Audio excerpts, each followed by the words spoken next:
Hi there. My name's Major General Rudy Schwarzkopf, and I'm the official spokesman for the Fourth Reich. For the Bush family. I mean the U.S. military-industrial complex. Now, I've been asked to talk to you good Austrians by our people who run your country. Your official federal representatives down there in Canberra, about how freedom and democracy is alive and well in good old Austria, a country both me and the President know and love so well. Why, he was just down there at the OPEC meeting, the APEC meeting, and he proved to be so popular they had to fence off the entire central business district of Sydney and stick snipers on every roof for a 2-kilometre radius just to keep the admiring fans away.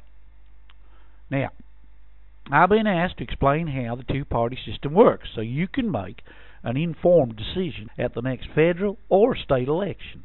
Now, some would say that every sitting of Parliament in Canberra is the biggest collection of sociopaths, liars, and criminals in the Western world at one place at one time.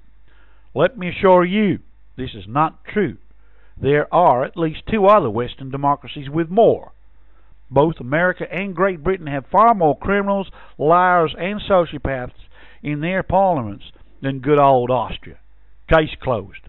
So, let me explain how we set up the political parties of the Western democracies to create 2 major parties, which in fact are really the same party, to give you little people the idea that there's a choice, when in fact the result is the same no matter who you pick. Kind of like choosing between lethal injection or a 9mm bullet for your execution. You still end up 6 foot under.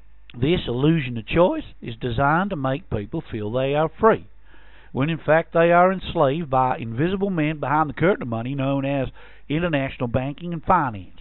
All Austrian federal leaders, once they're elected, are invited to Washington and London for training exercises designed to educate them on who really runs the world. Our people, through outright terror and intimidation, program your leaders to do the right thing. When a leader gets uppity and infected with the idea that he's in charge of a free nation, like that there Labour leader Mark Latham did a couple of years ago, we just scare the living bejesus out of them with a little talk from our ambassador about how we're going to arrange a little accident for them and their entire family, including Grandma down at the old age home. If that don't work, we just slip some military-grade toxic material into their soup the next time they attend a public function, so they end up in hospital. Then we send in the stooges, like Andrew Denton, to do a hatchet job on them on your state-sponsored, entirely neutral ABC TV, when they start telling the truth about how the system works in some shabby autobiography a couple of months later. Luckily, most people in your country, like ours, don't read books and get all their information from the tube, which the U.S. military-industrial complex bought outright in 1985 when Ronald Reagan changed the rules on media ownership. Since then, we have had complete control of the mainstream media all over the Western world, while the CIA even owns some of your newspapers and radio stations, so that you good Austrians get a balanced point of view on world affairs. Sleep well tonight, good Austrians, knowing that the secret government of this world, run from the independent city-states of the Vatican, the District of Columbia inside Washington, D.C., and the City of London, surrounded by the greater City of London, have your destiny well and truly organized. Let me assure you, we run your affairs on a need-to-know basis with your welfare and safety in mind. Just keep watching, listening, and reading your mainstream media to stay up-to-date and informed.